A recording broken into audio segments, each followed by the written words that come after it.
দেখুন, আপনার নামে আমাদের থানায় ওয়ারেন্ট আছে। আপনি মাদক ব্যবসায়ী, এই জন্য থানা থেকে এসেছি আপনাকে অ্যারেস্ট করতে। মানে স্যার, আপনি সব কি বলতেছেন? আমার ভাই এগুলো কখনোই না। আমার ভাই ধরনের কাজ করতেই পারে না। আপনার হয়তো কোন জায়গায় ভুল হচ্ছে। কে ভাই, তোর নামে সব কি বলছিস? কিছু বলছিস না কেন তুই? ও হ্যাঁ স্যার, আমার আপু তো ঠিকই কইছে। আমি স্টুডেন্ট, আমি তো পড়াশোনা করি, সামনে আমার মাস্টার্স পরীক্ষা। আপনার হয়তো কোথাও ভুল হচ্ছে, আপনি হয়তো ভুল ইনফরমেশন পেয়ে আমার বাসায় আসছেন। বিশ্বাস করেন স্যার, আমি এগুলো করি না। আমি মাদক মানে আপনি দেখো না কি বলছে স্যার এগুলো। দেখুন, ভুল ইনফরমেশন নিয়ে আমরা এখানে আসিনি, সঠিক তথ্য নিয়ে এসেছি আপনাকে ধরার জন্য। আর আপনি যে বলছেন যে আপনার ভাই এগুলো করতে পারে না, তার কোনো সাইনবোর্ড আছে? হ্যাঁ স্যার দেখেন, আমার ভাই যা বলতেছে একদম সত্য কথা। ওকে সে ছোট্ট থেকে আমি এতটুকু বড় করেছি, আজ পর্যন্ত নেশা তো দূরের কথা, ও কখনো একটা সিগারেটও হাতে নেয়নি। আর এই সমস্ত কাজ কখনো করতে পারে না। আমার ভাইয়ের প্রতি আমার অতটুকু বিশ্বাস আছে। আপনার কোথাও ভুল হচ্ছে, আপনি একটু যাচাই বাছাই করে দেখুন না। আচ্ছা ঠিক আছে, আমিও চাচ্ছি না যে আপনার ভাইয়ের এই অল্প বয়সে তার কেরিয়ারটা নষ্ট হয়ে যায়। যেহেতু তার সামনে এক্সাম, যদি এখন সে থানা হাজতের মধ্যে থাকে তাহলে তার লাইফটা নষ্ট হয়ে যাবে। স্যার আপনি বিশ্বাস করেন আমাদের কথা? ও এখনো ছোট, এতটা বড় হয়নি। আর সামনে ওর এক্সাম আছে। এখন যদি আপনি ওকে নিয়ে যান থানা পুলিশ হয়, তাহলে ওর কেরিয়ারটা একেবারে নষ্ট হয়ে যাবে। প্লিজ স্যার, আপনি দয়া করে একটা ব্যবস্থা করেন যাতে আমার ভাইটা কোনো রকম ভাবে বেঁচে যায়। আমি একটা ব্যবস্থা করতে পারি। আপনি যদি আমার কথা শুনেন তাহলে আপনার ভাই বেঁচে যাবে আর আপনার টেনশনটাও কমে যাবে। একটা কাজ করুন, আপনার ভাইকে এখন এই মুহূর্তে 5 থেকে 7 দিনের জন্য গা ঢাকা দিয়ে কোথাও চলে যেতে বলুন, তারপর বাকিটা আমি দেখে নিই। আচ্ছা ঠিক আছে। কিরে ভাই, তুই এখনো বসে আছিস কেন? যা।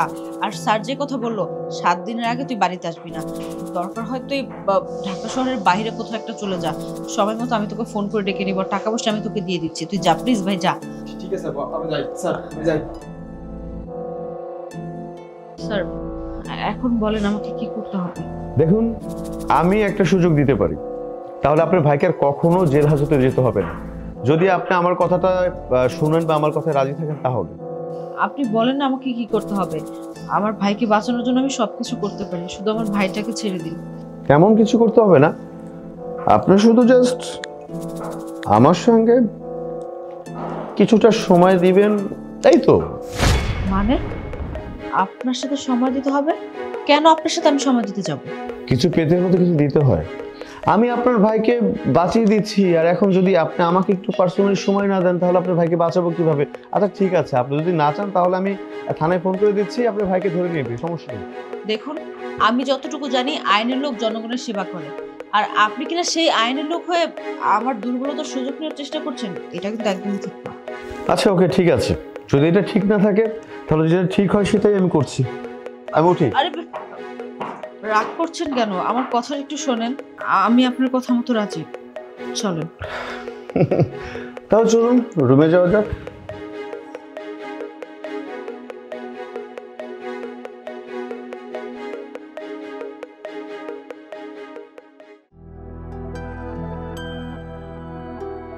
অনেক সুন্দর করে সাজিয়েছেন রুমটা, বেশ ভালো লাগছে।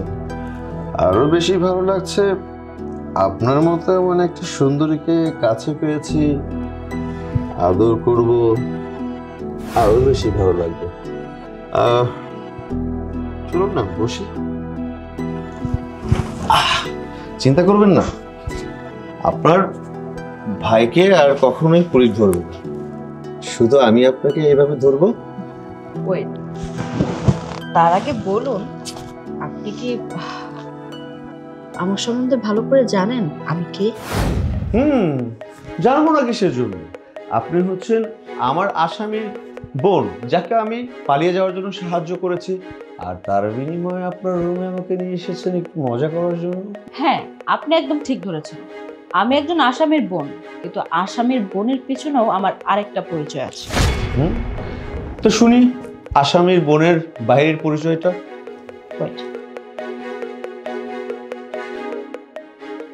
নিন একটু কথা বলুন।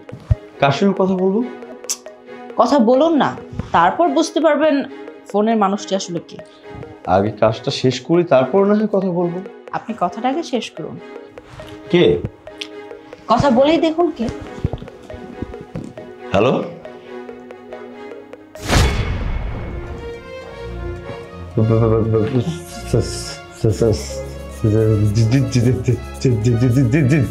জি স্যার। হ্যাঁ sir, sir sir okay sir, কোনো সমস্যা নেই স্যার, আমি আমি দেখছি স্যার। ওকে ওকে ওকে স্যার। কি এবার বুঝতে পারলেন আমি কে?